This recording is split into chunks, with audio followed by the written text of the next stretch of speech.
Bismillahirrahmanirrahim.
Bismillahirrahmanirrahim. Bismillahirrahmanirrahim. Alhamdulillahi rabbil alamin. Wassalatu wassalamu ala asyrafil anbiya'i wal mursalin wa ala alihi wa sahbihi ajma'in. Ashhadu an la ilaha illallah wahdahu la syarika lah. Wa ashhadu anna Muhammadan abduhu wa rasuluhu. Allahumma salli wa sallim ala nabiyyina Muhammad wa ala alihi wa sahbihi wa man tabi'ahum bi ihsanin ila yaumiddin, amma ba'd. Assalamualaikum warahmatullahi wabarakatuh. Muslimin dan muslimat rahimani wa rahimakumullah, tuan-tuan dan puan-puan yang Allah rahmati lagi Allah kasih sekalian. Alhamdulillah, pada pagi ini kita merafakkan, kita memperbanyakkan puji-pujian kita kepada Allah Subhanahu wa taala. Kita juga melafazkan rasa syukur kita yang tidak terhingga kepada Allah Subhanahu wa taala kerana pada pagi ini sekali lagi kita dapat dipertemukan oleh Allah Subhanahu wa taala di atas talian Zoom ini untuk pertemuan kita, pembelajaran kita yang ke-8, siri yang ke-8 pada pagi ini, untuk kita sama-sama mengagungkan Allah Subhanahu wa taala, membesarkan Allah Subhanahu wa taala daripada kita memahami tentang kisah benar yang terkandung di dalam suratul Al-Kahfi.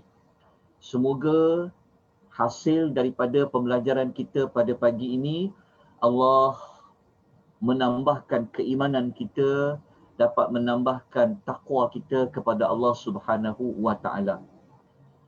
Untuk pengisian pada pagi ini, seperti biasa, kita akan merujuk kepada nota-nota yang telah pun diedarkan kepada tuan-tuan dan puan-puan. Bagi rakan-rakan yang belum lagi mendapat nota, tuan-tuan dan puan-puan, sila ambil nota tersebut di Google Drive. Saya telah letakkan di bahagian chat dan juga di bahagian komen di FB Akademi Tadabbur Malaysia untuk memudahkan pembelajaran kita pada pagi ini. Kita akan memasuki dua ayat yang pertama dalam cerita Ashabul Al-Kahfi. Kalau tuan-tuan lihat di dalam nota itu, saya telah mengemukakan dua ayat. Daripada banyak-banyak ayat dalam suratul Kahfi, cerita tentang Ashabul Kahfi. Pada pagi ini kita nak sasarkan, kita mohon Allah Ta'ala memberikan kita kemudahan, Allah lancarkan majlis kita pada pagi ini untuk kita menerangkan dua ayat yang pertama, iaitu ayat nombor 9 dengan ayat nombor 10 daripada ayat-ayat yang berkaitan dengan Ashabul Kahfi.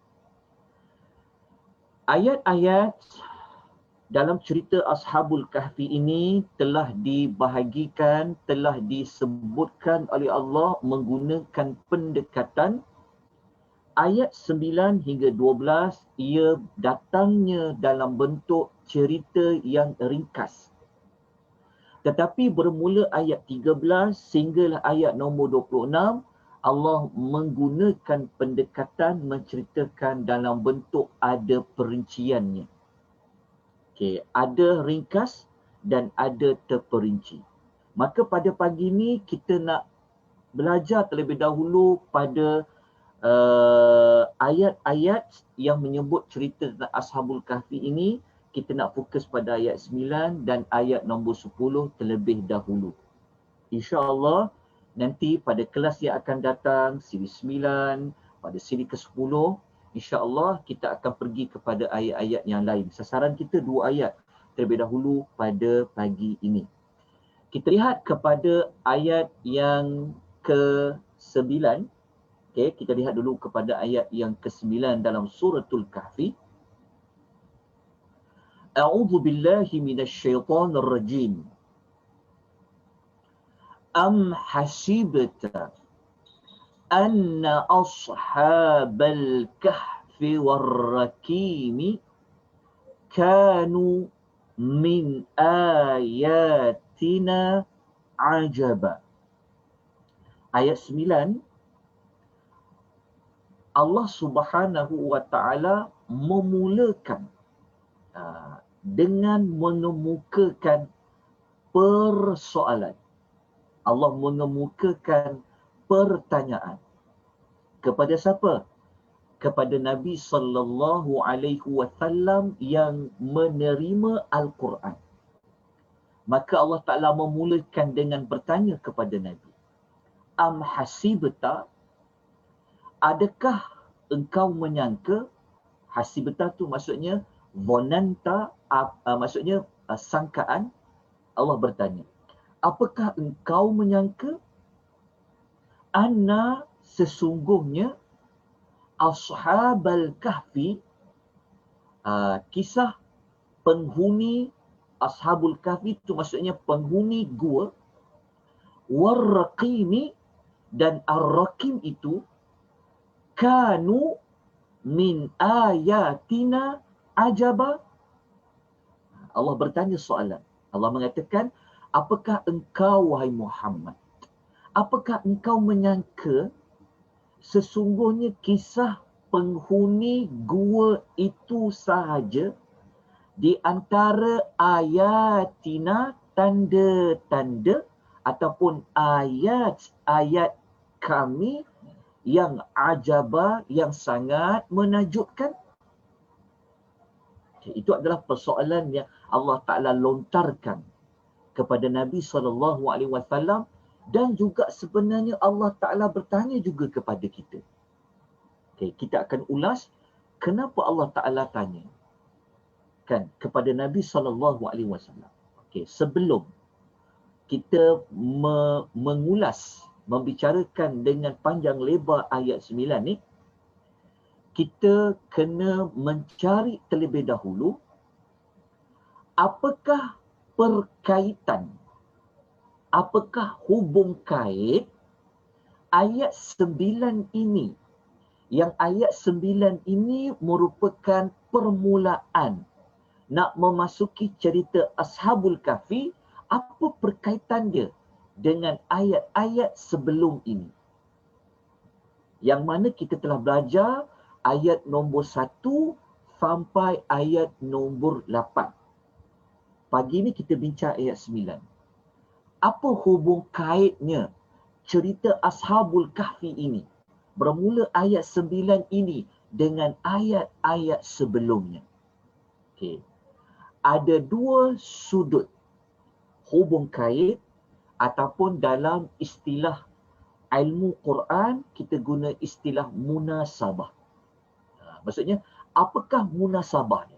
Okey, cerita Ashabul Kahfi ni, antara munasabah dia, hubung kait dengan ayat sebelum ini, yang nombor 1, dia ada kaitan dengan ayat yang Nabi sallallahu alaihi wasallam merasa sedih disebabkan umat dia tu tidak beriman kepada Nabi, tidak beriman kepada Al-Quran. Yang ayat Nabi menjadi sedih itu kerana mereka itu tidak mahu beriman.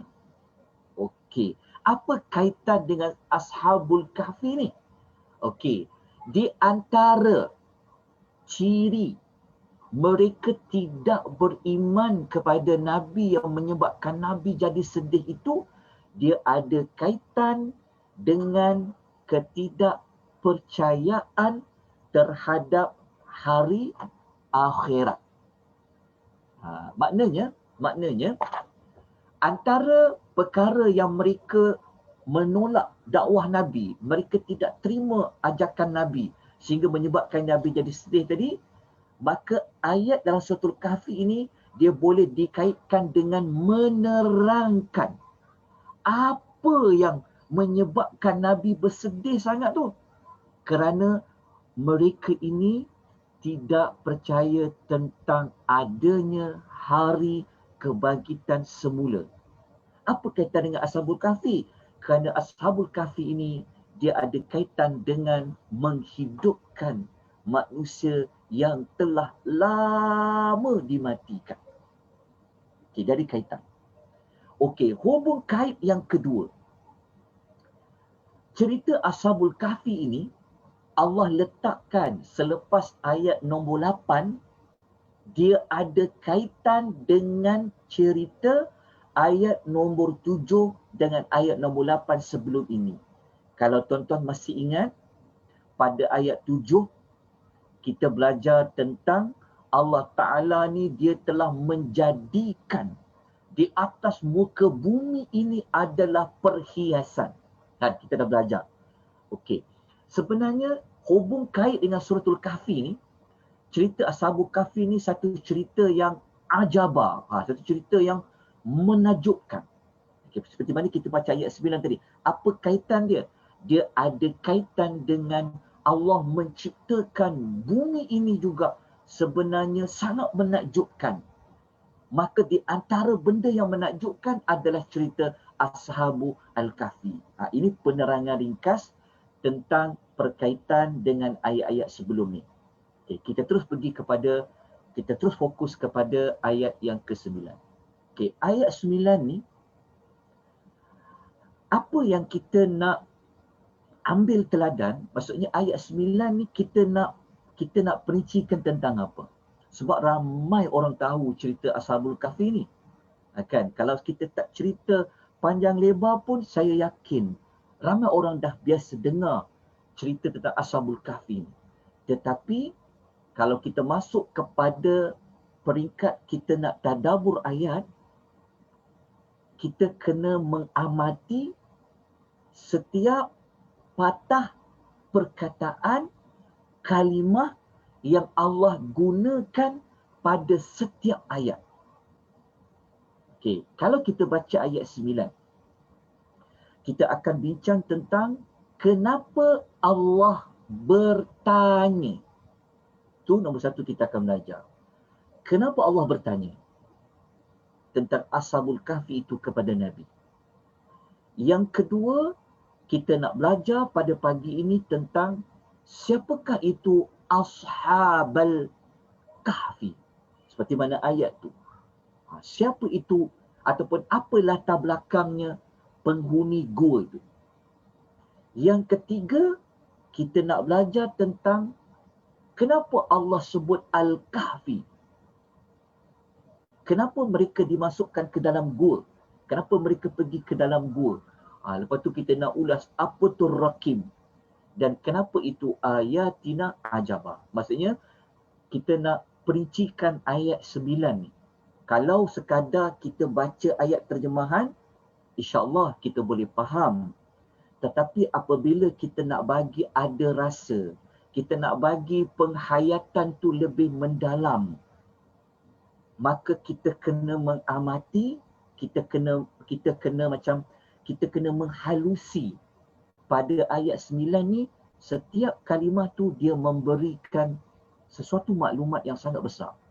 Okey, pertama, kalau kita baca ayat 9 ni, kita jumpa persoalan am hasibta. Okey.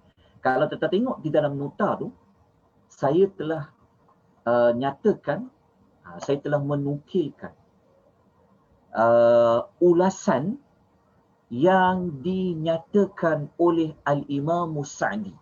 Kalau tuan-tuan boleh catat, tuan-tuan catat. Ini adalah komentar, ini adalah tafsiran ayat. Ulasan yang dibuat oleh Al-Imam Sa'di. As-Sa'di rahimahullah, beliau merupakan salah seorang ulama tafsir kontemporari. Okey, dalam kitab tafsir As-Sa'di, namanya Tafsir Al-Karimur Rahman. Okay, seperti kita tengok dalam gambar tu, kita nak mencari jawapan sekarang. Kenapa Allah tanya, am hasibta? Adakah engkau menyangka? Maksudnya, kenapa Allah Ta'ala bertanya kepada Nabi? Maknanya, Nabi tahu cerita Ashabul Kahfi tu setelah Allah Ta'ala ceritakan. Tetapi kenapa permulaannya Allah bertanya tentang Nabi? Adakah engkau menyangka tentang cerita Ashabul Kahfi tadi itu, hanya itu sahaja daripada tanda-tanda yang menunjukkan kekuasaan kami? Kenapa Allah Ta'ala tanya? Okey, nombor satu. Pertanyaan tu, dia ada dua sudut. Okey, dia ada dua sudut. Sudut pertama, Allah bertanya di situ dari sudut ingin membuat penafian. Okey, nanti saya akan ulas. Okey. Allah hendak membuat penafian. Maksudnya Allah Ta'ala ketika mana turunkan kisah Ashabul Kahfi itu pada ayat 9 ni, Allah Ta'ala nak menafikan sesuatu. Okey, apa yang Allah nak nafikan? Kita akan ulas sebentar lagi. Kemudian pada persoalan tersebut, sebenarnya ia juga bertujuan untuk membuat an-nahyu, iaitu Allah Ta'ala nak melarang Nabi. Melarang. Allah nak menafikan dan Allah nak melarang. Macam mana kita nak faham ada penafian dan ada larangan? Okay. Kalau kita baca pada ayat, kan, adakah engkau menyangka? Persoalan ni sebenarnya dia datang untuk dua sudut lah. Allah Ta'ala nak buat penafian an-nafyu dan Allah Ta'ala nak melarang Nabi sallallahu alaihi wasallam. Nak menafikan apa? Okey, nak melarang tentang apa? Okey.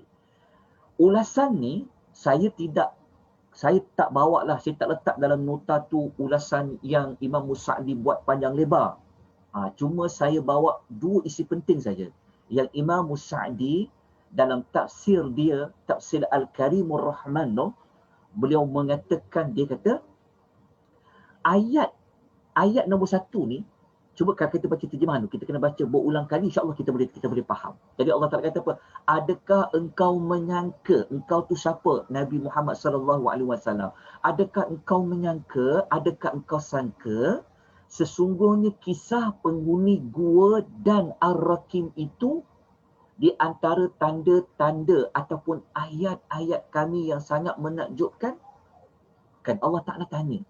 Jadi Allah Ta'ala tanya ni sebenarnya Allah Ta'ala nak bagi tahu apa? Okey, yang pertama dari sudut menafikan. Maksud dia, Allah Ta'ala nak bagi tahu kepada Nabi sallallahu alaihi wasallam, Allah nak menafikan, maknanya nak memberitahu kepada Nabi bahawasanya bukan hanya kisah penghuni gua ini sahaja yang menunjukkan tentang kekuasaan Allah. Saya ulang balik. Allah nak menafikan dari sudut apa? Allah nak menafikan bahawasanya bukan hanya kisah Ashabul Kahfi ini sahaja yang menunjukkan Allah Ta'ala ni maha hebat, maha berkuasa, maha besar. Bukan kisah Ashabul Kahfi sahaja.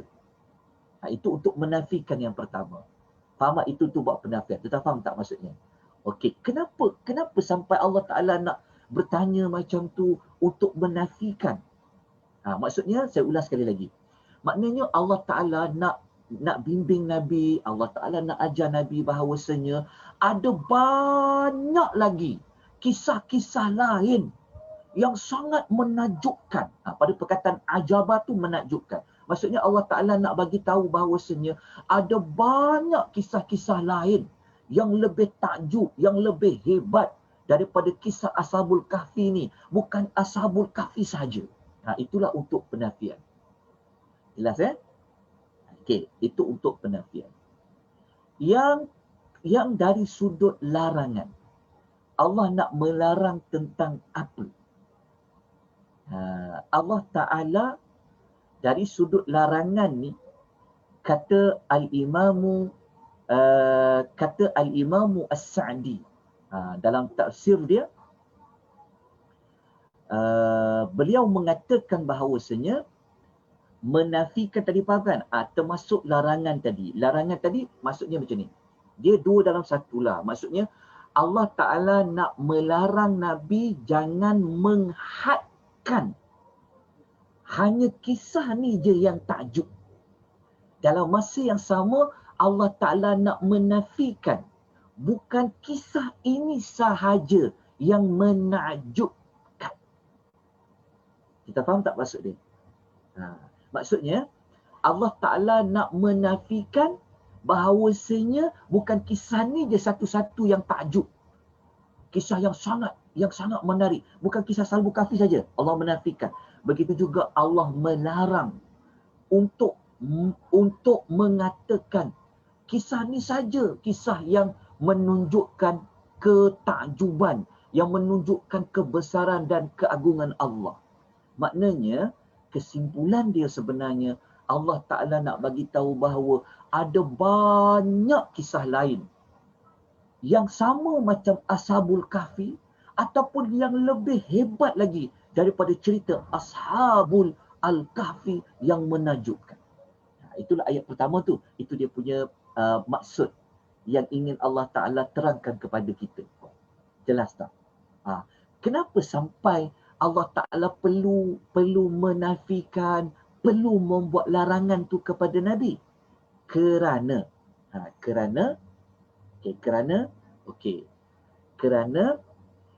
kalau sesiapa yang berpegang kepada cerita Ashabul Kahfi ini Allah turunkan kerana ada orang yang bertanya kepada Nabi SAW, maka boleh guna alasan yang orang Arab itu mereka bertanya kepada Nabi kisah Ashabul Kahfi ni, dia akan kita linkkan dekat mana tau? Kita nak hubung kaitkan. Yang mereka tanya kepada engkau tu Muhammad, kan? Sebab kenapa mereka tanya? Sebab cerita tu cerita yang menarik. Sebab tu mereka tanya kepada Nabi. Nak testing Nabi ni, dia ni Rasul tak? Dia tahu tak cerita yang pelik ni? Macam cerita Ashabul Kahfi. Maknanya Allah Ta'ala nak mengkaitkan dengan yang mereka duk tanya sangat engkau pasal Ashabul Kahfi tu. Bukan Ashabul Kahfi tu je cerita yang menakjubkan sampai mereka bertanya kepada engkau tu. Bukan cerita tu je saja kata Allah Subhanahu wa Ta'ala. Itu kalau kita nak kaitkan dengan sebab cerita Ashabul Kahfi ini turun. Kalau kita tak nak kaitkan dengan sebab Ashabul Kahfi ni, maksudnya kalau tak ada orang tanya Nabi pun, kalau Allah Ta'ala cerita Ashabul Kahfi ni kepada Nabi pun, untuk membimbing Nabi bahawa ada banyak lagi kisah-kisah lain yang hebat, yang menakjubkan. Seperti Ashabul Kahfi ni, ataupun lebih lagi daripada cerita Ashabul Al-Kahfi. Allah Ta'ala nak didik Nabi. Sebab apa tuan-tuan? Yang ni sebab tu. Kenapa Nabi nak tanya? Kenapa Allah bertanya? Kerana ingat tak saya sebut tadi hubung kait dia? Kan sebelum ni, ayat 7 Allah ada cerita Allah menciptakan bumi. Kan? Inna ja'alna Kalau kita baca pada ayat nombor 7 kan, inna ja'alna ma'alal ardi. Ingat tak ayat 7 yang kita belajar pada minggu lepas? Ya Allah mengatakan sesungguhnya kami telah menciptakan apa yang ada di bumi. Sebenarnya tuan-tuan dan puan, antara Allah menciptakan bumi ni, okey, dengan Allah Ta'ala menidurkan Ashabul Kahfi 309 tahun, mana lagi yang menunjukkan Allah Ta'ala itu maha berkuasa? Dari sudut apa? Maksudnya kalau kita nak melihat Allah Ta'ala ni dia berkuasa, dia maha hebat. Kalau kita nak bandingkan antara Allah mencipta bumi, okey, lepas tu Allah sediakan segala-galanya yang ada dekat bumi ni, dengan nak hidangkan cerita 7 orang masuk dalam gua ditidurkan 309 tahun, mana lagi yang lebih takjub?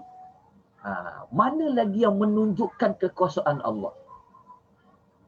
Maksudnya, saya sebut soalan ini kerana nak juga mengkaitkan pada kisah Allah menciptakan bumi itu. Sebab mungkin ada orang dia tak nampak pada penciptaan bumi itu lebih besar kekuasaan Allah daripada menceritakan tentang Ashabul Kahfi itu. Sebab itu Allah bertanya pada ayat nombor 9 ni. Jelas sebab dia ada kaitan dengan ayat sebelum ini. Dalam masa yang sama, Allah Subhanahu wa Ta'ala hendak meletakkan bahawasanya cerita Ashabul Kahfi ni, dia ini ceritanya sangat takjub. Dia ada cerita ni sangat menarik, sangat takjub. Allah tidak menafikan cerita Ashabul Kahfi itu langsung tak ada ketakjuban, bukan. Tapi Allah nak menafikan bukan kisah ni sahaja yang menakjubkan.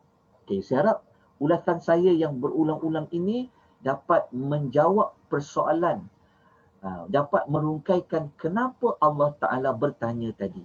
Maka Al-Imam Sa'di mengatakan, soalan tadi itu dia ada an-nafyu dan juga an-nahyu. Jelas tuan-puan ya? Maknanya kalau nak lihat kebesaran Allah, kalau nak lihat kekuasaan Allah, kehebatan Allah, kan? Kalau tak ada cerita Ashabul Kahfi ni pun sudah ada kehebatan Allah tu boleh lihat pada perkara yang lain. Tetapi apabila Allah letakkan, paparkan cerita kat Ashabul Kahfi ni, ia juga merupakan contoh yang menunjukkan kebesaran Allah. Okey, itu dah kita dah jelas. Okey, sekarang kita pergi kepada perkataan Al-Kahfu. Perkataan Al-Kahfi ni kita lihat dalam terjemahan bermaksud gua kan. Cuma saya tak tulislah gua. Ashab Al-Kahfi, Al-Kahfi ni sebenarnya dia bermaksud gua. Okey.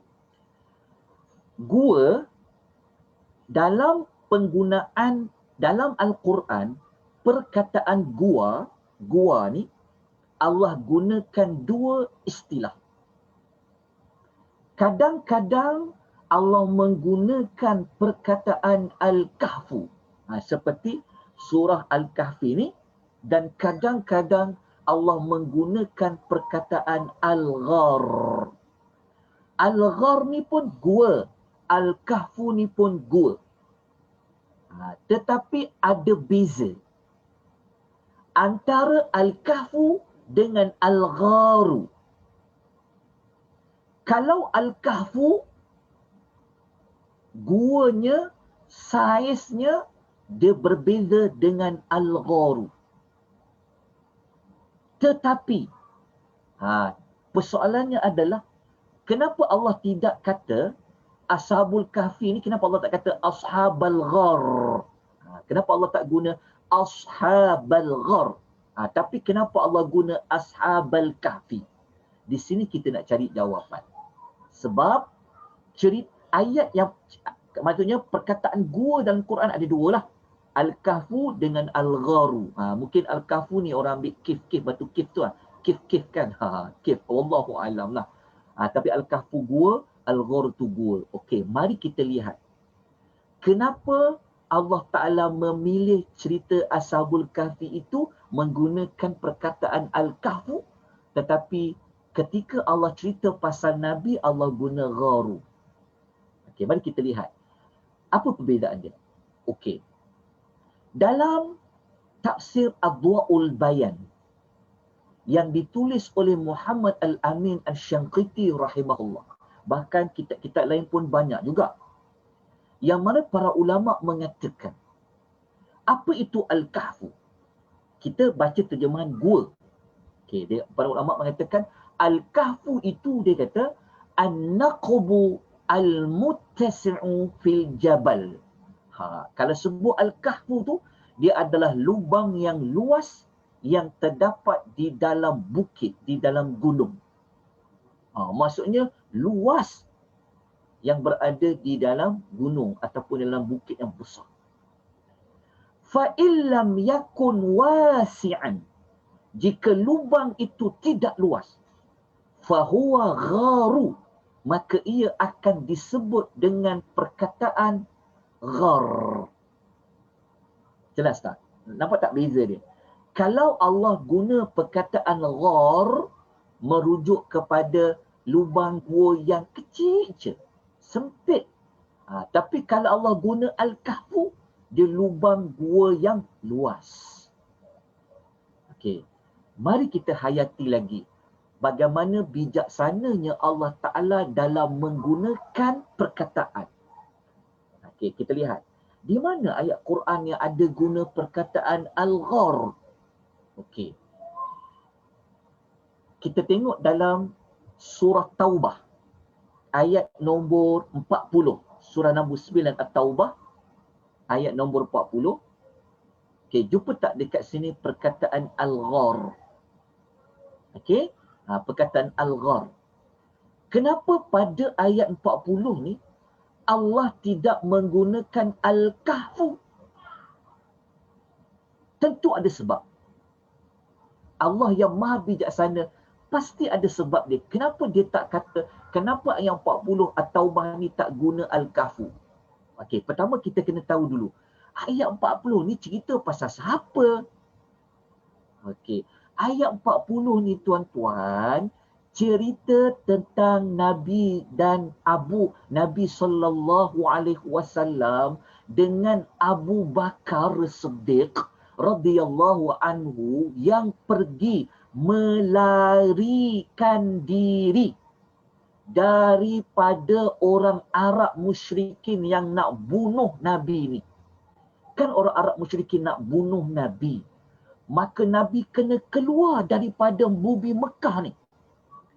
Maka ketika Nabi nak keluar daripada Mekah, Nabi nak masuk ke Madinah tu, on the way tu, Nabi bersembunyi dengan ditemani oleh Abu Bakar Siddiq. Mereka bersembunyi di dalam gua. Tapi gua yang Allah Ta'ala cerita tu, dia tak sama macam gua yang 7 pemuda gua berada di dalam gua tersebut. Kenapa? Kerana Allah Ta'ala kata Nabi dengan Abu Bakar Siddiq, mereka berada dalam gua yang ghar. Ghar ni maksudnya gua yang mana? Gua yang kecil, gua yang sempit. Cuba tengok gambar ni. Ni kalau kita pergi Mekah, kita nak jumpa gua, dia panggil gua Thur. Ghar kan? Gua Thur. Kalau kita tengok anak panah warna kuning ni, kan? Cuba tengok lubang ni. Luas ke? Besar tak? Dalam tak? Tak. Luas dia kecil je lubang dia. Cuba tengok anak panah 3 warna putih ni. Dekat sinilah orang Arab musyrikin ketika mereka cari mana Muhammad SAW, mana Nabi Muhammad ni, kat mana dia lagi ni? Kan? Mereka dah sampai dah dekat gua ni, Kalau tengok dekat 3 anak panah putih ni dengan anak panah warna kuning ni, sepatutnya mereka boleh nampak Nabi dekat bawah. Sebab itu Kita tengok Abu Bakar kata apa dalam hadis Nabi. Nanti kita baca Al-Quran tu. Okey. Kalau kita baca dalam hadis riwayat Al-Bukhari, nombor hadis 558. Tengok Abu Bakar Siddiq radhiyallahu anhu, dia cerita macam mana betapa takut dia tentang dia menyorok dengan Nabi dalam gua tadi tu. Abu Bakar cerita begini, dia kata nazartu ila aqdamil musyrikina ala ru'usina wa nahnu fil ghar. Dia kata ketika kami, maksudnya dia dengan Nabi SAW berada di suatu gua. Gua tu maknanya gua Sur. Aku telah melihat kaki orang musyrikin di atas kepala kami. Maknanya kan gua tu kecil. Maknanya dekat sangat dengan kaki orang Arab musyrikin. Abu Bakar kata, aku melihat kaki orang musyrikin di atas kepala kami. Lalu aku berkata kepada Nabi sallallahu alaihi wasallam.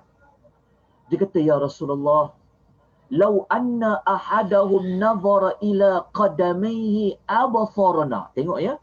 Abu Bakar tanya pada Nabi. Dia kata, ya Rasulullah, sekiranya salah seorang dari mereka tengoklah dekat bawah kaki dia, nescaya mereka akan dapat tengok kita. Sebab lubang gua tu dia tak luas pun. Dia kecil je, sempit je. Maknanya sepatutnya orang Arab musyrikin, kalau kepala dia dongak je kat bawah, pasti jumpa Nabi tu. Pasti nampak Abu Bakar Siddiq dengan Nabi SAW. Tapi Nabi kata apa? Nabi kata, ya Aba Bakrin. Nabi kata, wahai Abu Bakar, ma dhannuka bisnainillahu thalisuhuma? Apa yang kau sangkakan dua orang? Maksudnya, Nabi kata, wahai Abu Bakar, engkau jangan sangka kita berdua je. Tetapi ada yang bertiga. Bertiga tu apa? Adalah Allah. Maknanya Nabi menenangkan Abu Bakar. Nabi kata tak apa. Allah ada dengan kita. Bukan kita berdua je, tapi ada Allah. Okay. Kenapa saya cerita maklumat ni? Saya nak kita mengakui akan ketepatan, akan bijaksananya Allah Ta'ala dalam menggunakan perkataan gua. Allah memilih perkataan gua tadi itu pada konteks ceritanya. Betapa bijaknya Allah. Kenapa Allah Ta'ala tak nak memilih Abu Bakar Siddiq dengan Nabi ini duduk dalam Al-Kahfu? Kenapa Allah tak pilih Kahfu? Sebab apa? Sebab cerita Nabi hijrah ni, dia nak keluar pergi ke Madinah ni, Allah Ta'ala nak tunjukkan kepada kita macam mana Allah Ta'ala selamatkan Nabi dengan Abu Bakar Siddiq radhiyallahu anhu. Kalau Allah Ta'ala menggunakan perkataan Al-Kahfi dalam surah Taubah ni, sudah pasti kita tak akan rasa takjub pun. Patutlah Nabi SAW dengan Abu Bakar selamat sampai ke Madinah. Sebab apa? Patutlah dia orang tak jumpa. Tengoklah gua yang dia duduk tu. Patutlah tak jumpa kan gua tu dalam, luas. Jelas tak? Tetapi kalau orang faham bagaimana Allah menggunakan perkataan gua itu adalah ghar, kita akan rasa takjub sangat. Macam mana dia orang boleh tak nampak Nabi dengan Abu Bakar ni? Sedangkan Abu Bakar dah cakap dah tadi, kalau mereka dongak kepala dekat bawah, confirm nampak kita. Maka dalam surah Taubah ayat 40 ni Allah bagi kita tahu jawapan dia. Kenapa Nabi boleh terselamat dengan Abu Bakar Siddiq? Siapa yang tolong Nabi? Maka ayat 40 ni dia panjang. Tapi saya ambil pada permulaannya nak menunjukkan kepada tuan-tuan, dalam Quran ada perkataan lain tentang gua tu. Jadi Allah mengatakan, illa tansuruhu faqad nasarahu Allahu id akhrajahu alladhina kafaru thaniyatnaini idhuma fil ghar. Allah kata, kita pergi kepada terjemahan ayat. Tengok Allah kata apa. Kalau kamu ni tak nak tolong Nabi SAW, maka sesungguhnya Allah pun telah tolong Nabi. Allah tolong Nabi ketika mana? Ketika kaum kafir, iaitu kaum kafir dekat Mekah, telah mengeluarkan dia, telah halau dia sewaktu dia menjadi salah seorang daripada dua. Maknanya Allah cerita kepada kita dalam surah Taubah. Allah Ta'ala cerita ketika mana Nabi dia keluar dengan seorang lagi. Maksudnya Allah Ta'ala mengatakan Nabi ni dia adalah salah seorang daripada dua orang. Yang mana Nabi ni dia terpaksa keluar daripada Mekah, terpaksa keluar daripada kampung dia kerana ada orang nak bunuh dia. Dia terpaksa berhijrah. Kan, kerana arahan dari Allah. Tapi Nabi macam mana Nabi selamat? Nabi Allah Ta'ala kata dia berlindung di dalam gua, fil ghar, di dalam gua tadi. Lepas tu dia cakap dekat sahabat dia tu, janganlah engkau berduka cita, innallaha ma'ana. Sesungguhnya Allah bersama dengan kita. Okey. Kenapa saya bawa ayat ni? Ada kaitan juga dengan kita akan belajar kisah Ashabul Kahfi. 7 pemuda gua ni, mereka sanggup tinggalkan kampung mereka. Mereka sanggup tinggalkan kampung mereka, keluarga mereka, harta benda mereka. Mereka tak bawa keluarga dia orang. Sebab kan 7 saja, 7 pemuda. Maksudnya mereka kalau ada keluarga ni mereka tinggalkan. Ada harta mereka tinggalkan. Mereka hanya bawa sedikit saja duit. Nanti kita akan cerita pasal duit tu. Maksudnya persamaan kisah 7 pemuda gua yang pergi melarikan diri, pergi ke dalam Al-Kahfu tu, sama wataknya macam Nabi SAW yang keluar daripada Mekah pergi berhijrah. Tetapi yang cantiknya, ketika Allah memilih kalimah gua tu, Allah Ta'ala menggunakan perkataan rad kepada Nabi. Nak menunjukkan apa? Nak menunjukkan bahawa bagaimana Nabi terselamat daripada orang cari dia sedangkan dah dekat, dah boleh nampak dah. Maknanya nak menunjukkan Allah Ta'ala tolong. Okey, kalau tuan-tuan baca ayat nombor 40 ni, saya minta nanti kalau tuan-tuan ada masa tuan-tuan baca ayat nombor 40 ni, surah Taubah, tuan-tuan akan dapat jawapan. Tuan-tuan akan dapat jawapan siapa yang tolong Nabi SAW ni sampaikan orang tak nampak Nabi tu. Kita belajar, kita pernah dengar dalam banyak kadang-kadang penceramah menyebut bahawa yang tolong dia kerana ada sarang burung, lepas tu ada sarang laba-laba. Riwayat tu sebenarnya lemah. Dalam ayat nombor 40 ni, Allah Ta'ala bagi tahu jawapan. Yang sebenar-benarnya bukan sebab laba-laba. Yang sebenar-benarnya bukanlah sebab ada sarang burung merpati kat situ. Tapi ayat 40 ni, sebenarnya Allah Ta'ala hantar satu makhluk.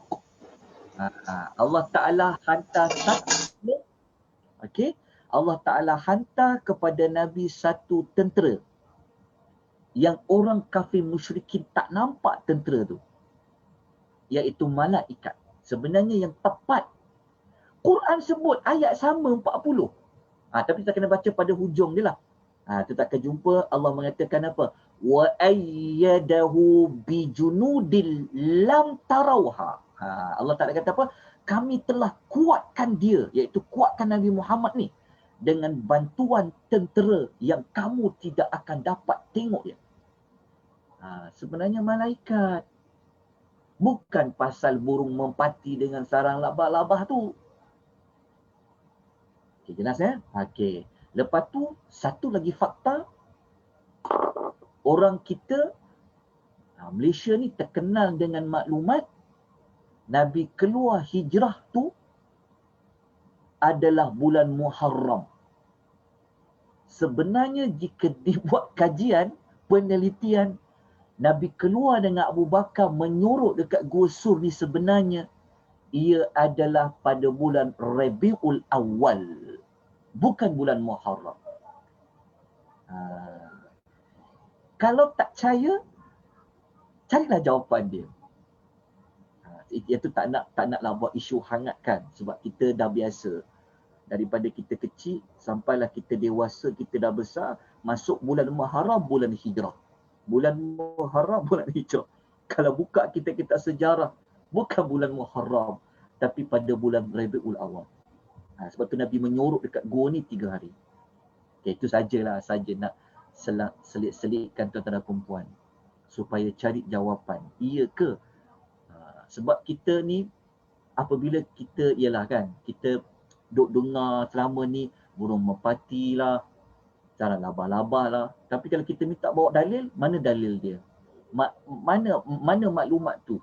Sedangkan ayat 40 sebut Allah hantar tentera. Kita bukan nak isu pasal tu lah, tapi kita nak menyebut bahawasanya betapa bijaknya Allah ketika mana dia nak bawa kita cerita 7 pemuda gua tu. Allah gunakan Al-Kahfu, gua yang luas. Kenapa Allah bawa cerita gua yang luas? Kerana Allah Ta'ala nak selamatkan mereka ni bukan kerana sebab tak cari saja, tetapi Allah Ta'ala nak mengkaitkan pasal mereka nak tidur nanti. Pasal Allah nak mengkaitkan mereka 7 orang. Lepas tu Allah nak mengkaitkan mereka nak tidur 309 tahun ni. Sebab tu perlu mencari tempat yang sesuai. Jadi kalau orang boleh jumpa mereka duduk gua kecil 7 orang kan, kalau guna Al-Ghar, maka tak mustahil lah Allah Ta'ala boleh buat. Tapi cerita panjangnya utamanya pada nak tidurkan mereka 309 tahun tu. Okay, itu jawapan dia tentang Al-Kahfu tu. Okay, kita teruskan lagi. Okay. Kemudian kita nak cari jawapan. Apa tu Ar-Raqim? Apa itu Ar-Raqim? Sebab tu saya tidak terjemahkan dalam nota ayat 9 ni Ar-Raqim tu apa? Okey, mari kita lihat apa para ulama ulas. Apa tu Ar-Raqim? Okey, ini contoh gua ya. Ini Al-Kahfu. Tetapi saya tunjuk gambar contoh saja ya. Saya tidak mengatakan ini gua 7 pemuda gua, walaupun tuan pernah pergi tengok dia. Saya akan sebut nanti kenapa. Saya hanya bagi contoh saja, nak tunjuk gua yang luas, lubang dia dalam, contoh. Saya tidak mengatakan secara muktamad ini adalah gua ni. Kenapa? Jadi nanti saya akan sebut di hujungnya kenapa. Saya tak kata ya. Cuma saya buat contoh saja, nak tengok gambar gua dia. Okey, kita terus pergi kepada apa itu Ar-Raqim. Kan? Okey. Dalam tafsir Adwa'ul Bayan, Al-Imam Syangqiti mengatakan kalimah Ar-Raqim dia sebenarnya berada dalam bentuk fa'ilun, lepas tu namanya fa'il raqim. Fa'il raqim yang membawa makna maf'ulun, iaitu marqum. Maksudnya Ar-Raqim ni kan, dia menggunakan pola ataupun bongkah fa'il. Inilah bahasa Arab lah. Tetapi Ar-Raqim ni, kata Al-Imam Syangqiti, sebenarnya ia membawa makna Al-Marqum. Ar-Raqim sebenarnya adalah Al-Marqum. Al-Marqum tu apa? Yang tertulis. Okay. Saya tak kata dia kertas, saya tak kata dia apa. Para ulama kata Ar-Raqim tu dia sesuatu yang tertulis. Maknanya ada tulisan. Al-Marqum tu, Ar-Raqim tu adalah yang tertulis. Okey. Kita ambil dulu maklumat tu, yang tertulis. Okey. Ditulis apa? Nanti kita akan ulang. Ambil dulu, apa makna Ar-Raqim? Dia adalah Al-Marqum. Al-Marqum tu apa? Yang tertulis. Kalau kita rujuk dalam Fathul Al-Bari. Okey, ni saya ambil pendapat Al-Imam Al-Bukhari. Al-Imam Al-Bukhari mengatakan Ar-Raqim ni dia adalah Al-Kitabah. Dia adalah kitab.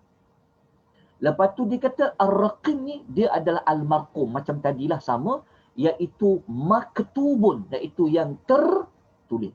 Maknanya sama. Al-Imam Al-Bukhari ketika dia mentafsirkan ayat Ar-Raqim ni, dia kata sama juga. Maksudnya adalah maktubun ataupun al-marqum. Al-marqum tu maknanya maktubun yang tertulis. Okey. Yang tertulis tu apa? Okey, ditulis apa? Wallahu ta'ala a'lam. Allah Ta'ala tidak memberitahu kepada kita Ar-Raqim tu yang tertulis tu ada tulis pasal apa, ada dicatat maklumat tentang apa. Wallahu Ta'ala a'lam. Mungkin tertulis nama-nama mereka yang 7 tu ke, mungkin tertulis biografi mereka ke, wallahu Ta'ala a'lam. Tetapi Ar-Raqim ni, pendapat kuat adalah maktubun ataupun marqum yang tertulis. Okey. Kalau tuan-tuan, kalau kita nak pegang kepada pendapat Al-Imam Al-Tabari. Okey, Al-Imam Al-Tabari ketika mana dia ulas ayat nombor 9 ni, dia kata pendapat yang terpilih, dia kata. Pendapat yang dia pilih Ar-Raqim ni dia memang yang tertulis, cuma dia kata dia tak kata secara muktamad, dia tak kata dia kitab saja. Tetapi dia kata Ar-Raqim ni boleh jadi dia adalah lauh. Lauh ni dia macam papan tulis. Macam whiteboard tu kan? Itu lauh. Maknanya Al-Imam Al-Tabari kata yang terpilih dia memang maksud dia yang tertulis. Tapi Al-Imam Al-Tabari dia kata boleh jadi dia adalah bentuk papan, lauh, ataupun hajar, ataupun batu. Macam kita tahu ada batu bersuratkan. Boleh jadi juga batu itu yang tertulis, ataupun dia memang kayu, memang dia papan, ataupun kitab, ataupun dia memang kitab, ataupun dia kata au syai'in, ataupun selain daripada batu, selain daripada papan, selain daripada kitab yang telah tertulis maklumat tentang Ashabul Kahfi itu. Wallahu ta'ala a'lam. Jelas tak maksud dia? Saya tak boleh bagi muktamad. Ini cara kita nak mendapatkan maklumat. Panjang untuk saya ulaskan maklumat ni. Maknanya Ar-Raqim ni dia dikaitkan dengan Ashabul Kahfi tadi. Cuma kita tidak diberitahu oleh Allah Ar-Raqim yang tertulis ni ada apa maklumat tertulis tu.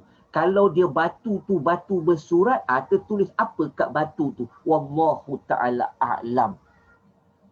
Kan sama ada ditulis nama-nama mereka ke, cerita mereka ni masuk bila ke, kita tak tahu. Macam contoh kita kan kalau kita buat lawatan, kan kita tengok pameran-pameran kan kadang-kadang ada satu notice board. Kadang-kadang kita nampak kan ada papan, kadang-kadang ada kan kalau kita pergi buat lawatan kan dia ada macam ada satu keterangan kan. Okey, gambar ni gambar apa? Dia daripada istilah apa kan kita jumpa kan.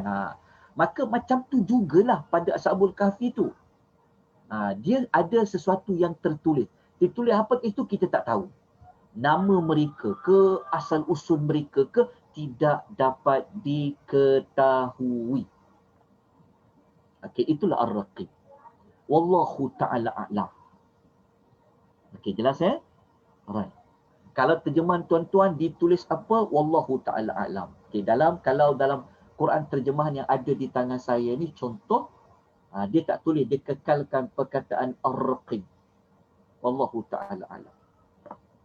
Sama ada dia boleh jadi batu dan sebagainya. Okay, kita tak nak panjangkan maklumat tu. Jadi kita terus pergi kepada, kita nak cari. Ayat berikutnya adalah, okay, siapa tu Ashabu Al-Kahfi? Okay, tengok di sini.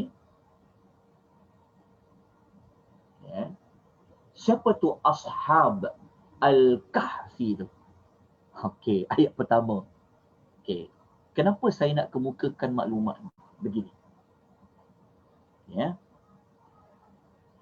Ashabul Kahfi ni yang kita akan mula belajar daripada ayat nombor 10, 11 sampai 26 ni, tuan-tuan perempuan ya. Okey, siapa tu Ashabul Kahfi? Ashabul Kahfi ni dia ada banyak maklumat yang Allah Ta'ala tidak jelaskan kepada kita maklumat ni.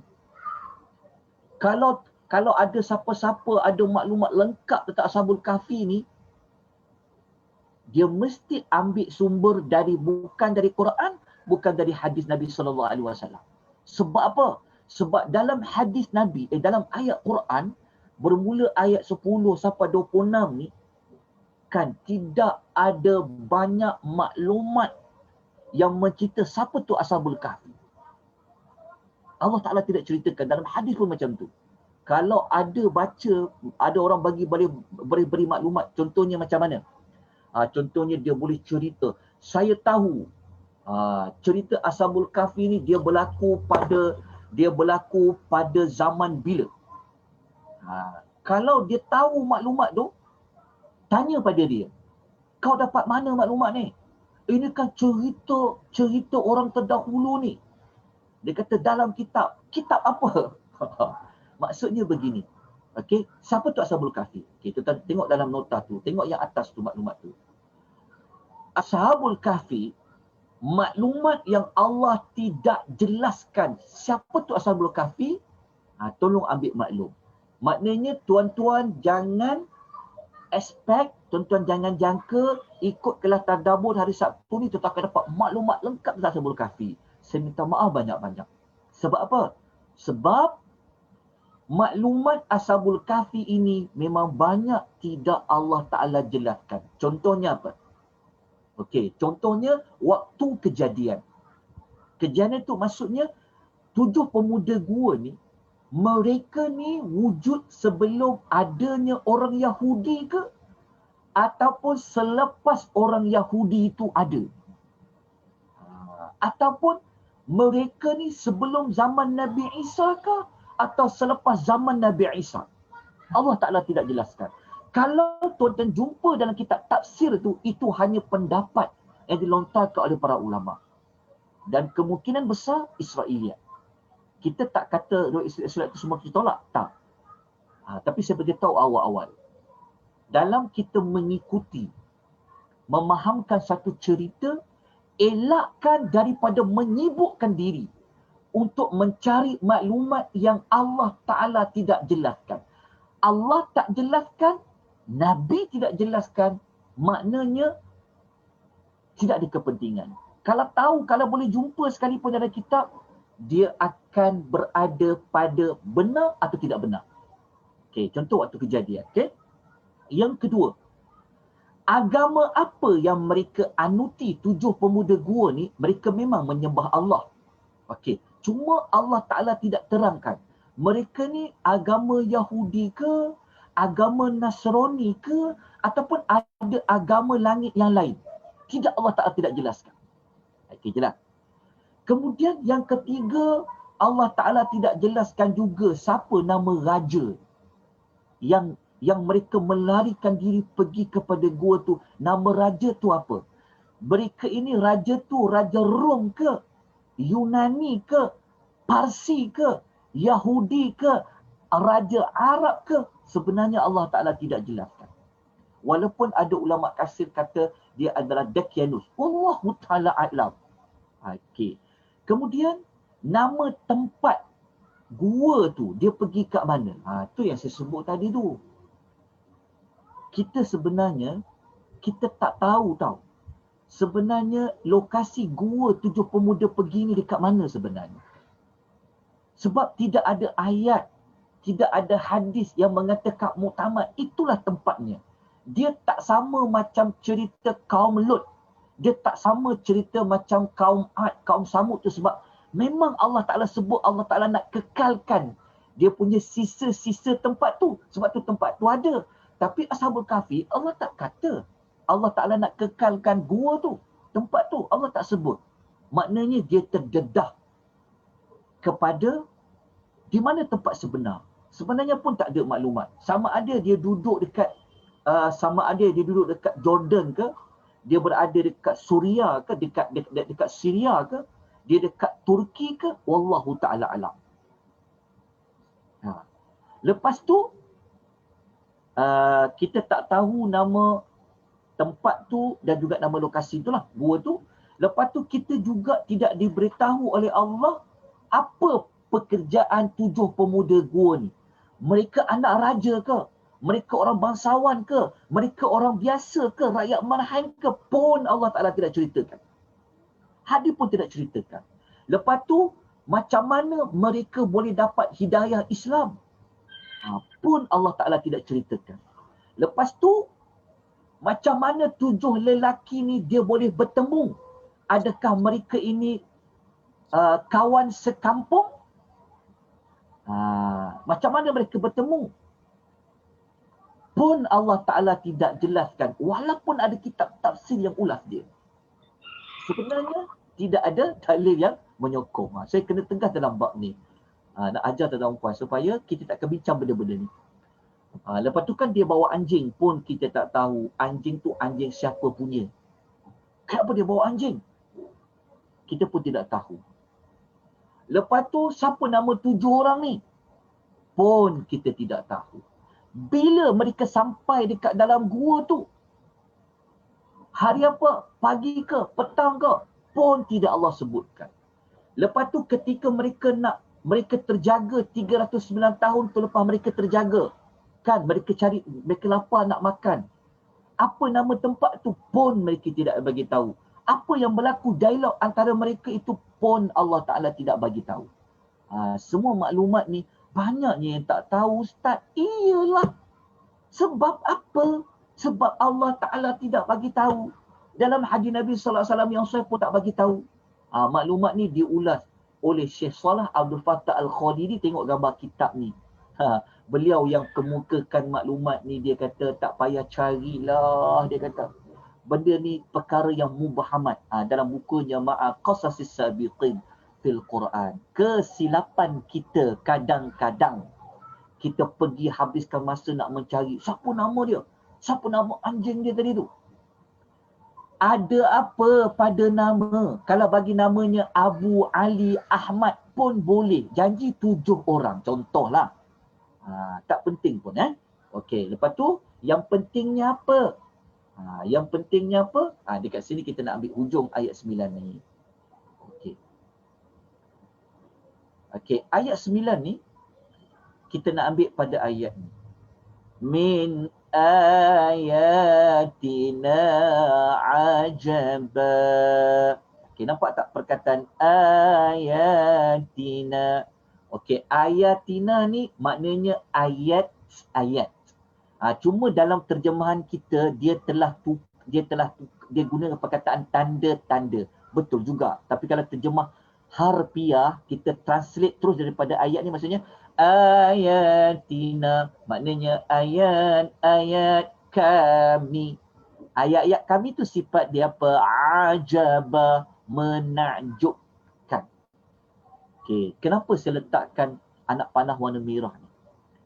Maknanya sebenarnya cerita Ashabul Kahfi ni, tujuan utama Allah Ta'ala cerita ni adalah untuk menunjukkan bahawa pada cerita mereka ni ada tanda-tanda yang menunjukkan kehebatan Allah, keagungan Allah, kebesaran Allah. Tanda-tanda kebesaran Allah, keagungan Allah, kebenaran Rasulullah, Allah Ta'ala guna perkataan ayat. Ayat. Jadi mari kita belajar sedikit maklumat tambahan. Apa makna ayat-ayat? Tapi dalam terjemahan, kita telah terjemah dia tanda-tanda. Sebenarnya dia adalah ayat-ayat kami. Dia membawa maksud tanda-tanda kami. Tanda apa? Okey, mari kita belajar sikit. Supaya kita melihat apabila kita belajar kisah-kisah mereka-mereka ni dalam Quran ni, kita tak tersalah faham sudut. Okey, kita nak tengok kenapa. Okey, mari kita lihat. Okey, apa makna ayat? Ya. Okey. Begini. Dalam kitab Mufradat yang dikarang oleh Al-Gharib Al-Asfahani, dah ada terjemahan pun kitab ni. Dia panggil Qamus Al-Quran. Okay. Dalam terjemahan Indon dia 3 jilid dan terjemah. Okey, kitab mufradat ni. Okey. Kata Al-Gharib Al-Asfahani, dia kata, sebab dalam ayat 9 tadi kita jumpa perkataan apa? Ayatina, ayat-ayat kami. Okey, ayat-ayat kami ni kenapa? Ada apa pada ayat-ayat kami? Kita jumpa dalam Quran banyak perkataan kan, dan surah Yasin lagi banyak. Wa ayatun, wa ayatun, wa ayatun, dan ayat-ayat. Sebenarnya ayat ni apa? Ayat ni apa? Mari kita belajar. Okey. Dalam kata Al-Gharib Al-Asfahani, perkataan ayat maknanya apa? Dia kata adalah al-alamatu al-zahirah. Kalau sebut ayat, apa tu ayat? Ayat tu adalah sesuatu tanda. Lepas tu namanya alamat. Sesuatu tanda yang boleh nampak secara zahir. Dia bukan tersembunyi. Dia nampak jelas. Jadi kalau Allah kata ayat-ayat kami, maksudnya adalah tanda-tanda kami yang boleh nampak jelas. Itulah maksudnya. Sebab tu terjemahan kita tu, dia telah terjemahkan ayat tu apa? Maksudnya ayat tu sebenarnya adalah tanda. Dan tanda tu boleh nampak secara zahir. Okey. Nanti kita akan ulang lagi. Tanda tu tanda apa? Okey, kita ambil dulu definisi ayat. Okey, ayat tu apa? Ayat adalah al-alamatu al-zahirah. Sesuatu tanda yang boleh nampak secara zahir. Lepas tu Al-Gharib Al-Asfahani, dia kata dalam Quran, dia kata kadang-kadang digunakan hanya kalimah ayatun, maknanya singular, bilangan satu ayat. Kadang-kadang digunakan dengan perkataan ayatun. Maksudnya ayat-ayat. Kadang-kadang Allah guna dalam bentuk singular. Ayat. Kadang-kadang ayat-ayat. Dalam ayat 9 tadi Allah guna yang mana? Allah guna apa? Min ayatina. Maknanya apa? Ayat-ayat kami. Betul tak? Tetapi kita nak tengok ayat-ayat kami tu Allah Ta'ala nak bagi tahu apa dekat kita ni sebenarnya. Maknanya Allah Ta'ala nak bagi tahu bahawa cerita Ashabul Kahfi ini ada mengandungi ayat. Allah kata cerita Ashabul Kahfi ini adalah daripada ayat-ayat kami yang menakjubkan. Maknanya Allah Ta'ala nak bagi tahu kepada kita, cerita Ashabul Kahfi ini ada tanda-tanda yang nampak secara zahir tentang kami. Nak tahu tanda tentang apa? Allah Ta'ala bagi tahu Ashabul Kahfi ni ada tanda tentang apa? Okey. Saya lanjutkan lagi ya. Tanda. Maksud dia, cerita Ashabul Kahfi ayat 9 ni Allah bagi tahu kepada kita permulaan dia. Allah Ta'ala bagi tahu cerita Ashabul Kahfi ini di antara ayat-ayat kami, maknanya Allah Ta'ala nak bagi tahu kepada kita pada cerita Ashabul Kahfi ni ada tanda-tanda yang korang boleh nampak. Tanda-tanda boleh nampak apa? Boleh nampak Allah Ta'ala itu maha hebat. Korang boleh nampak Allah Ta'ala ini maha berkuasa. Daripada cerita Ashabul Kahfi ni ada tanda-tanda yang korang semua boleh nampak bahawa Nabi Muhammad ini dia adalah utusan Allah. Pada cerita Ashabul Kahfi ni ada tanda-tanda yang kamu boleh nampak secara jelas. Memang kiamat ni dia pasti boleh berlaku. Itulah Allah sebut tanda-tanda tadi. Tetapi siapa di kalangan kita yang dia mencari tanda-tanda tu? Dia kaji pada ayatina tadi, dia cari. Ada tanda apa pada cerita Ashabul Kahfi ni? Alhamdulillah, kita dapat maklumat tu. Tapi ada orang, dia tersasar. Dia tersasar daripada landasan. Dia baca cerita Ashabul Kahfi ni, dia lebih pergi pada mencari siapa nama 7 gua tu, siapa nama anjing tu. Mereka ni latar belakang dia siapa? Sebenarnya bukan sudut tu yang Allah Ta'ala nak suruh kita tengok. Yang Allah suruh kita mengaji, kita belajar tu adalah pada mencari tanda-tanda kami tu. Dekat situ sebenarnya. Okey, kita lanjutkan lagi. Okey. Kalau kita nak mendalami pembahagian kategori ayat ni, dia ada dua lah. Ada dua dekat sini. Satu dipanggil ayat Quran tu sendiri. Maksudnya kata, apa ayat-ayat kami? Kita boleh kata ayat-ayat kami, maksudnya ayat-ayat Allah ni, dia boleh dibahagi kepada dua bahagian. Bahagian yang pertama, dia merujuk kepada ayat Quran tu sendiri.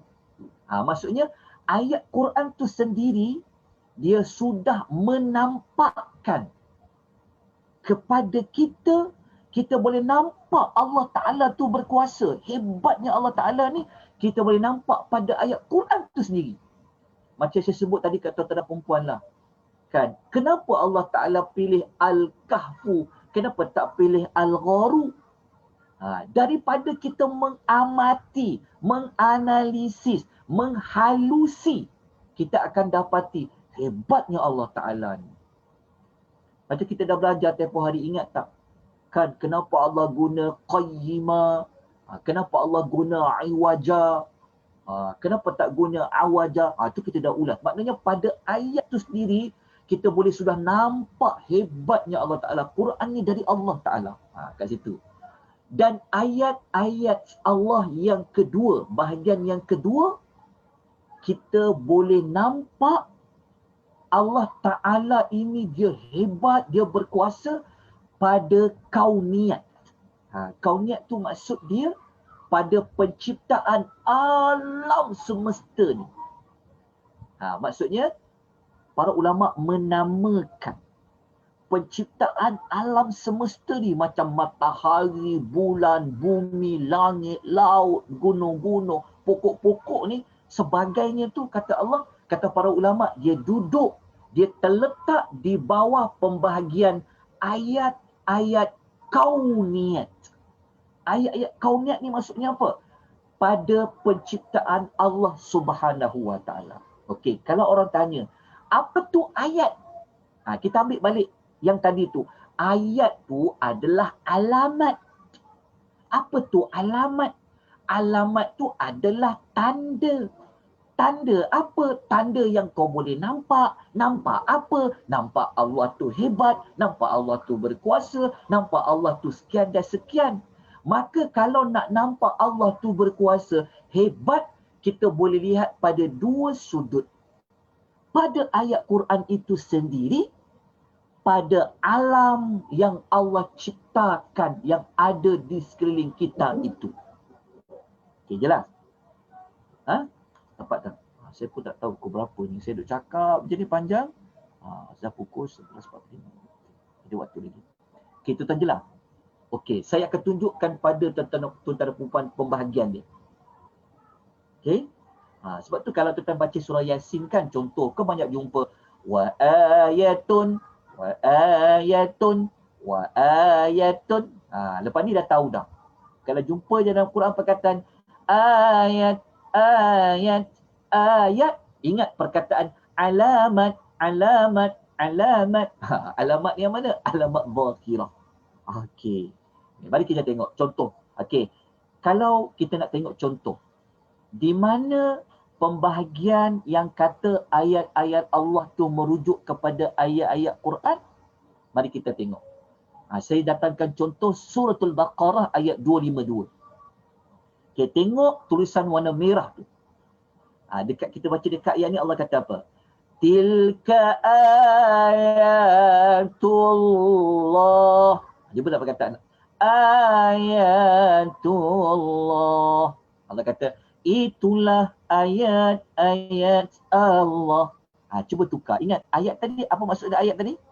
Ayat tadi maksud apa? Alamat. Okay. Maknanya, kalau kita terjemah lain, itulah tanda-tanda Allah.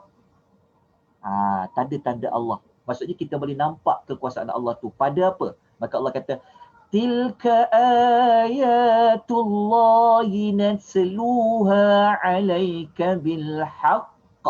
Allah kata, itulah ayat-ayat Allah yang kami telah bacakannya. Yang telah bacakannya tu maknanya merujuk kepada apa? Ayat Al-Quran lah. Maknanya ayat Al-Quran itu sendiri dia adalah ayat-ayat Allah. Kalau dia satu ayat dia panggil ayat lah. Kalau dia banyak ayat dia panggil ayat. Okay, jelas. Kita tengok pembahagian kedua. Alam semesta ni pun dia panggil ayat-ayat Allah. Kita jangan faham jumpa ayat-ayat Allah tu jangan limitkan ayat Quran. Tak. Kena tengok konteks dia. Tengok surah Ali Imran ayat 190. Okay, kita tengok Allah guna perkataan ayat. Allah kata apa? Inna fi khalqis samawati wal ard wa ikhtilafil layli wan nahar la ayatin li ulil albab. Tengok Allah kata apa? Sesungguhnya pada kejadian langit, pada kejadian bumi, pada pertukaran malam dan siang ada ayat-ayat. Maksudnya ayat-ayat itu apa? Ada tanda-tanda yang nampak dengan jelas bagi orang yang berakal, orang yang cerdas, orang yang cerdik. Dia akan nampak pada langit, pada bumi, tukar siang jadi malam, malam tukar jadi siang dan sebagainya. Dekat situ ada ayat-ayat Allah. Ayat-ayat Allah tu maksudnya apa? Ada tanda-tanda yang nampak secara jelas kekuasaan, kebesaran Allah Azza wa Jalla.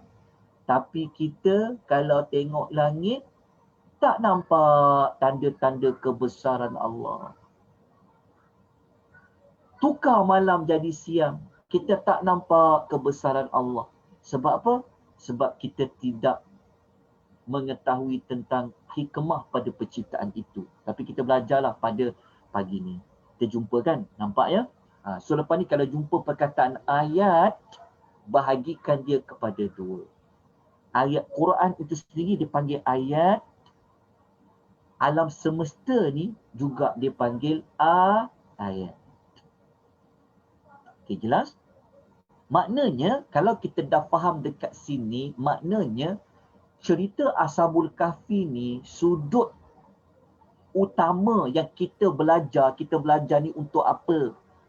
Adalah untuk mencari, kita nak senaraikan, kita nak dapatkan apa ayat-ayat Tuhan tu. Kita nak cari apa tanda-tanda Allah Ta'ala yang maha hebat, yang maha kuasa tu. Maka kita boleh jumpa pada kisah Ashabul Kahfi. Tapi ayat sebenarnya Allah tak sebut lagi apa dia. Sebab ayat ni dia baru permulaan dia. Dia memberikan kita kunci. Engkau nak masuk ayat 10 nanti, 11 nanti, 12 nanti, sampai 26.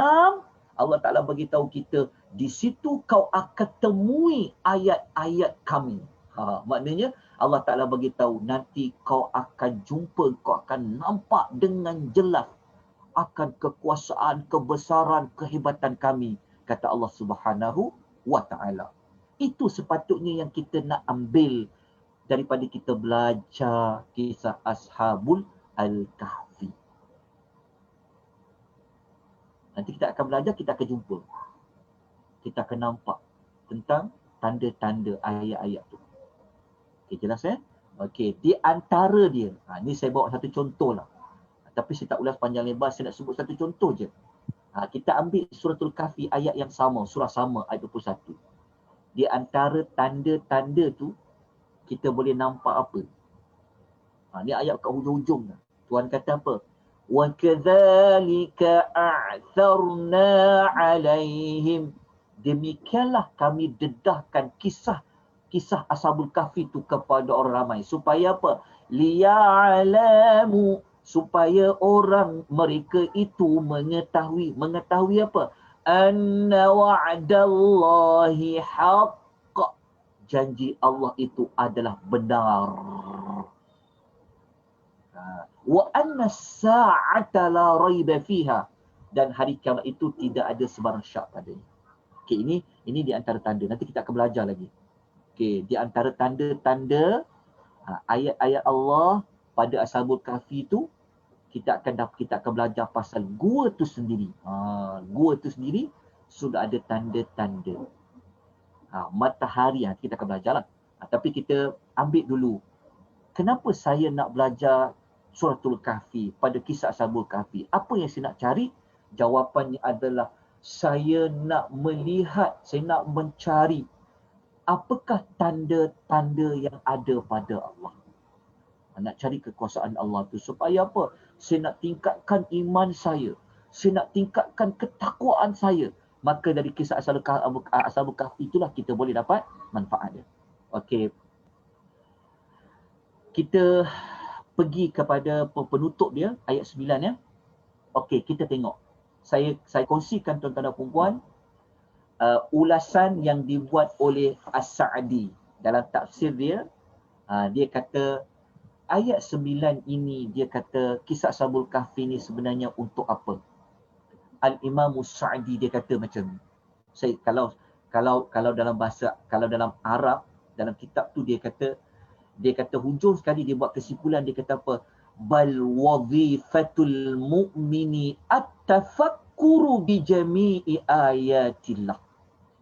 Dia kata sepatutnya tugas seorang yang mukmin, tugas seorang yang beriman, kerja kita sebenarnya ketika belajar surah Kahfi ni adalah untuk apa? Dia kata at-tafakkuru adalah untuk berfikir, merenungi bi jami'i ayatillah, untuk merenungi seluruh tanda-tanda kekuasaan Allah. Dia kata ayat-ayat Allah. Dia kata kenapa? Dia kata kenapa kita perlu renung, kita perlu berfikir. Dia kata dapat apa? Dia kata fa innaha miftahul iman.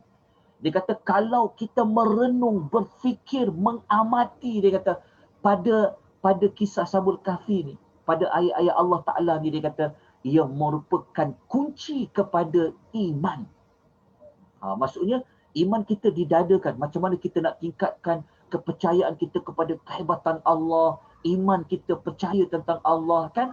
Maka kuncinya daripada kita tafakkur, kita merenung kisah tersebut. Lepas tu dia kata dapat apa lagi? Dia kata wa tariqatu, dia kata wa tariqul ilmi wal iqani. Dia kata ia merupakan satu jalan kita nak mendapat ilmu dan juga menambahkan keyakinan kepada kita. Jadi itulah maklumat yang saya dapat terangkan pada ayat 9 ni.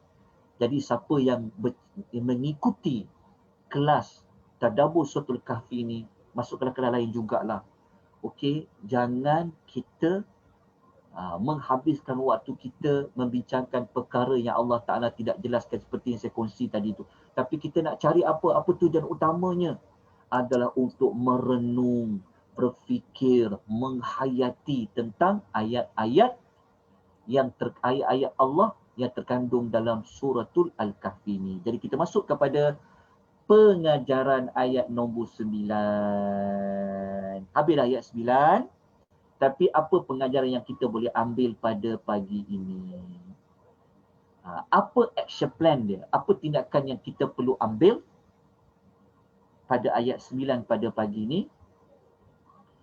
Yang pertama, T1 ni maksudnya adalah tindakan 1.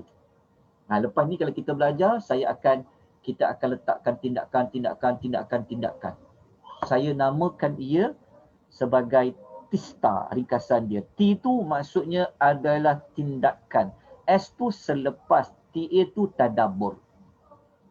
Okey, apa tindakan yang perlu kita buat setelah belajar ayat 9 ni? Tindakan 1, T1. Kita kena mengutamakan mencari ibrah, pengajaran teladan dalam sesuatu kisah. Maksudnya kalau kita belajar kisah-kisah Ashabul Kahfi ke, kisah-kisah Zulkarnain ke, kisah-kisah yang mana, kita jangan salah faham, jangan kita tersasar daripada maklumat yang utama. Bukan kita nak tahu maklumat latar belakang, nama, tempat, lokasi dan sebagainya. Tetapi yang kita nak tahu pengajaran dia apa, ibrah dia apa, faedah dia apa. Yang kedua, tindakan yang kita perlu lakukan lagi, kalau kita nak melihat lebih banyak tanda-tanda yang menampakkan kebesaran Allah, kehebatan Allah, maka perbanyakkanlah lagi membaca dan mempelajari kisah-kisah di dalam Al-Quran. Sebab apa tindakan dua ni? Ingat tak tadi, mula-mula kita ulas, kenapa Allah Ta'ala tanya kepada Nabi? Maknanya kan Allah bagi tahu kisah-kisah yang menakjubkan, kau boleh nampak kebesaran Allah Ta'ala ni bukan hanya ada pada kisah Ashabul Kahfi saja. Tapi ada kisah yang lain, banyak lagi bab yang lain. Maka tindakan yang kedua, kalau kita nak tahu apa lagi kisah yang hebat, macam Ashabul Kahfi ni ataupun sebagainya, maka kenalah banyakkan membaca dan mempelajari kisah-kisah lain yang terdapat di dalam Al-Quran. Kalau tuan-tuan baca semua kisah-kisah dalam Quran, tuan-tuan boleh menguasai lebih kurang dalam 7 hingga 8 juzuk. Lebih kurang 1/4 Al-Quran dia mengandungi kisah. Macam siapa yang ikuti kisah Nabi Nuh bersama Ustaz Afwan setiap hari Rabu pagi. Kalau siapa yang belajar tentang, kalau siapa nak melihat kehebatan Allah kan, tentang pada ayat-ayat Allah, boleh ikut kelas Ustaz Amirul hari Rabu petang yang dia mengajar tentang kehalusan bahasa. Boleh nampak betapa bijaknya Allah Ta'ala susun ayat, guna kalimah, guna perkataan. Contoh macam tu. Kalau tuan-tuan nak tengok kisah manusia yang takjub juga kan, boleh tengok macam kita belajar kisah Nabi Musa pada setiap hari Isnin dan hari Khamis, kisah yang sangat menakjubkan, boleh juga. Ataupun ikutilah mana-mana kisah-kisah yang lain. Jadi itulah 2 tindakan yang boleh kita ambil bermula daripada hari ini. Kalau kita dah ada tindakan ni, teruskan, kukuhkan lagi, mantapkan lagi. Jadi lepas ni kalau belajar kisah Nabi, kita kena tanya kepada penyampai itu, boleh tak ustaz atau ustazah kongsikan kepada kami apa dia punya pelajaran dia, apa dia punya pengajaran dia. Okey. Lepas tu kita belajarlah lagi kisah-kisah yang ada di dalam Al-Quranul Karim. Lagi banyak kita belajar, lagi banyak kita faham, kita nak cari ibrah, kita akan nampak di sana tanda-tanda kekuasaan, kebesaran, kehebatan Allah. Dan kita juga akan mengakui bahawa Nabi ni memang seorang Nabi. Dia bukan orang biasa. Sebab apa? Macam mana dia boleh tahu kisah-kisah orang-orang terdahulu ya? Maka itulah di antara asbab perkara yang dapat kita pelajari pada pagi ini. Wallahu ta'ala a'lam, sebab kita pun dah pukul berapa ni? Dah pukul 12 dah. Tepat. Saya nak berhenti pada ayat nombor 9. Tapi 10 tu memang tak sempat pun sebenarnya. InsyaAllah pada minggu depan kita gunakan lagi nota ni untuk ayat nombor 10. Nanti minggu dan saya akan berikan juga untuk nota bagi ayat yang berikutnya. Ya, wallahu ta'ala a'lam.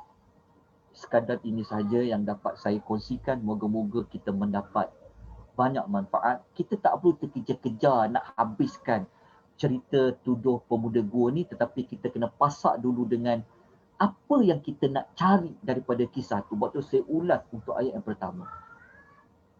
Okey, supaya kalau kita dah tahu hala tuju kita, jalan kita, nanti dapat banyak manfaat daripada kisah tersebut, insya-Allah. Okey, ada soalan mana-mana yang boleh saya bantu? Yang saya terlepas pandang. Okey, sekejap. Ada tak pertanyaan? Ada apa-apa persoalan? BKMB kita ada tak? Ustaz, ini bukan soalan Ustaz. Ya, ya. Jadi maknanya kan Ustaz, gua yang kita lawat dekat Jordan tu kita tak boleh confident memang itu sebenar tempat sebenarnya Ustaz ya. Ya. Gua yang kita pergi tu. Sebab Dan banyak dekat, juga sebab banyak tempat. banyak tempat juga. Banyak juga tempat negeri-negeri lain juga katanya itu ya Ustaz ya. Ya. Okey Ustaz. Tetapi maknanya ingat ya, bukanlah saya orang yang pakar untuk menentukan. Sebab apa? Sebab banyak sangat pendapat. Dia maqam Nabi, tempat Nabi meninggal yang ni sebenarnya tak banyak pun. Yang kita pasti Nabi Muhammad tu sudah pastilah. Jelas tak sebenarnya. Wallahu ta'ala. Okey, terima kasih. Ya. Tapi ada tempat-tempat umat-umat yang memang Allah Ta'ala kekalkan kampung mereka. Tempat tu masih Allah kekalkan. Macam kaum Lut kan, masih ada tempat tu lagi. Sebab apa kita kata tempat tu confirm tempat tu? Kita kata tempat tu masih ada, boleh nampak sisa-sisa dia. Kerana Allah Ta'ala sebut dalam Quran untuk kekalkan.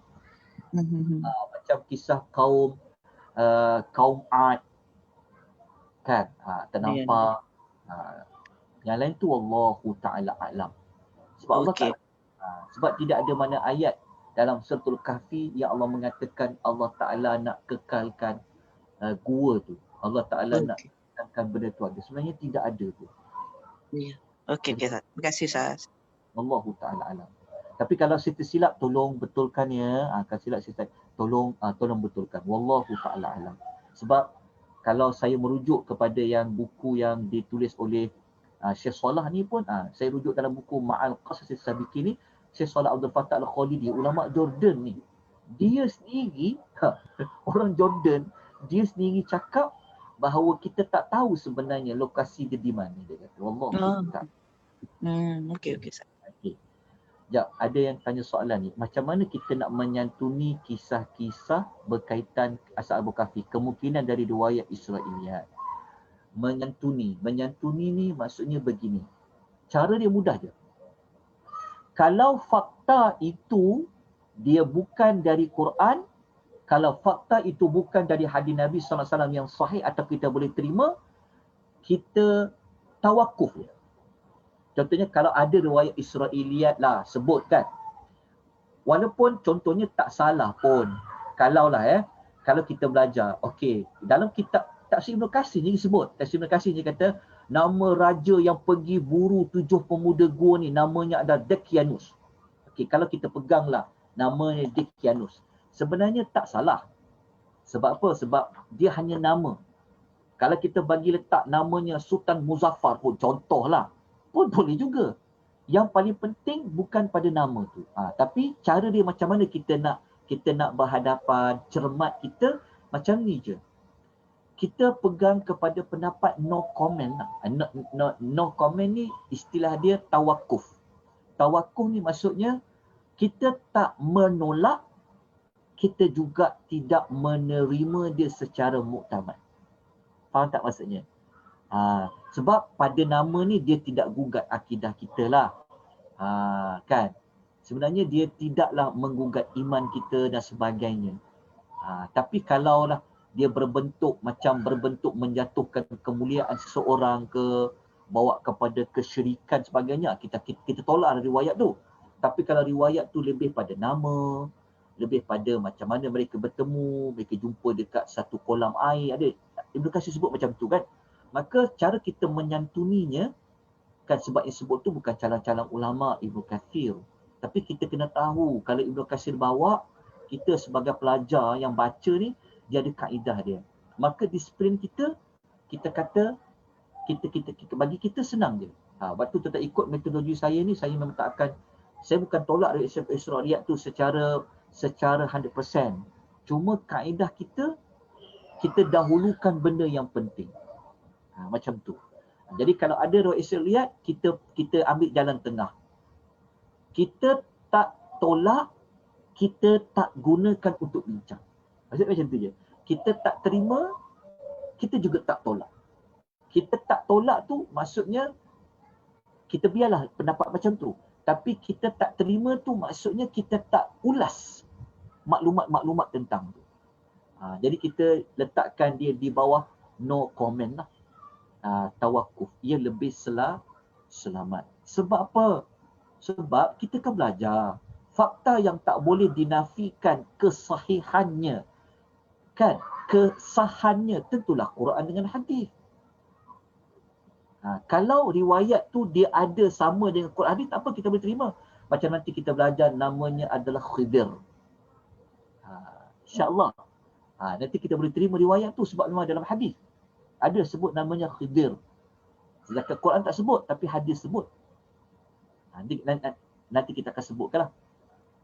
Maksudnya maksudnya cara dia adalah kita letak pada jalan tengah. Tak tolak dan juga tidak terima dia. Tapi kesianlah kepada masyarakat kita sebab banyaklah kita taksir bawa riwayat-riwayat macam tu. Kita jadi seronoklah baca. Kan, macam mana dia orang jumpa, rupanya mereka jumpa dekat sebuah kolam, mereka saling kenal. Macam Ibnu Katsir dia cerita panjang lebar maklumat tu. Tapi kalau kita sekadar duk ambil maklumat tu baca panjang tau, jadi menyebabkan kita dah habis masa. Kita duduk bincang perkara yang macam tak ada keperluan. Kalau orang tanya kenapa pula tak ada keperluan, kita kata sebab Allah tak cerita. Allah Ta'ala kan lebih tahu mana yang penting, mana tak penting. Dekat situlah maklumat yang kita perlu, maknanya cara untuk kita menyantuni maklumat-maklumat ini. Wallahu ta'ala alam. Okey, ada soalan lain? Assalamualaikum Ustaz. Assalamualaikum warahmatullahi. Okey, nak tanya pasal yang labah-labah tu kan, yang tutup gua tu kan. Macam orang dulu-dulu dia akan cakap, jangan bunuh labah-labah nanti sebab dia tolong Nabi Muhammad, macam tu. Lepas tu kalau cicak dia cakap, bunuh cicak tu sebab cicak tu yang tolong waktu Nabi Ibrahim dengan api tu. Jadi kiranya benda tu tak betul lah ya Ustaz? Sekadar macam saja-saja cerita ke apa? Okey, begini. Orang tua kita ni sangat bijak. Orang dulu ni dia pandai. Okey, pertama, yang pasal cicak tu ada hadis. Cicak tu betul. Cicak tu betul. Tapi yang laba-laba dengan burung sarang merpati tu, yang itu riwayat tu tidak sahih. Ada kat situlah. Tapi taklah salah pun. Orang tua kita kata tu sebenarnya betul lah. Kan? Betul tu dari sudut, yalah pendapat tu ada. Cuma riwayat tu dia lemah lah. Dalam sirah Nabawiyah boleh guna riwayat yang lemah. Tapi sedangkan masalah isunya kita, Quran cakap terang-terang ayat 40 tu. Kan Allah Ta'ala tolong dengan apa? Tapi kenapa kita tak guna ayat tu untuk mengukuhkan tentang Nabi tu selamat? Kita pergi ambil riwayat yang lemah. Itulah yang kita tekilan dekat situ. Kat situ saja. Tapi yang orang tua kita kata pasal cicak tu, itu memang ada hadis Nabi. Memang cicak tu dia ada kaitan dengan Nabi Ibrahim tu. Yang tu betul. Tapi burung laba-laba yang tu dia tidak ada. Dia sama macam orang tua kita ngajar kita kan. Jangan nasi tu jatuh, nanti nasi tu menangis, orang tua kita katakan. Sebenarnya dia cakap tu betul dari sudut moral. Sebab maknanya dia kata dia nak kata supaya jangan membazir tu. Yang tu betul. Tapi dia sama macam hadis Nabi. Nabi cakap juga kalau nasi tu jatuh boleh bersihkan. Dah bersih kotor tu makan balik. Dekat situ. Tapi orang tua kita dia tidaklah menyandar kepada hadis tapi ada maklumat tu. Seperti mana kisah tadi tu. Wallahu ta'ala a'lam. Ada soalan lain? Ada pertanyaan? Okey, dekat Zoom saya tengok dekat ni tak ada. Saya tengok dekat chat tadi. Okey, kalau tak ada kita berhenti dekat sini. Terima kasih banyak-banyak. Dijemput tentera perempuan pada petang ni bersama dengan Ustaz Zahiruddin, tajuk khurafat. mistik dan tahyul. Moga-moga kita dapat manfaat jam 3 petang ini. Lepas tu malamnya bersama dengan Dr. Nick untuk tajuk Israiliyat, insya-Allah. Ya, semoga kita semua dapat manfaat. Mohon maaf ya kalau ada kelemahan, kekurangan, kalau ada mana-mana hujah yang saya nyatakan, mana-mana maklumat yang saya beri ni tidak tepat ataupun memang tersalah, tolong betulkan saya. Okey, tidak semua benda yang saya tahu, tidak semua benda yang saya cakap adalah tepat dan benar. Wallahu ta'ala alam. Okey, kalau ada maklumat lain yang bertentangan, mungkin kita boleh kongsi, kita diskusi ya, kerana inilah penting kita belajar supaya kita dapat menambah nilai, menambah maklumat yang selama ni mungkin kita tahu satu sudut tapi kita tahu dah ada pertambahan sudut lain dan sebagainya. Moga-moga Allah memberikan kita manfaat. Aqulu qouli hadza wa astaghfirullahal azim wa billahi taufiq hidayah. Wassalamu alaikum warahmatullahi wabarakatuh. Waalaikumsalam Ustaz. Terima kasih. Terima kasih Ustaz. Terima kasih Ustaz. Assalamualaikum.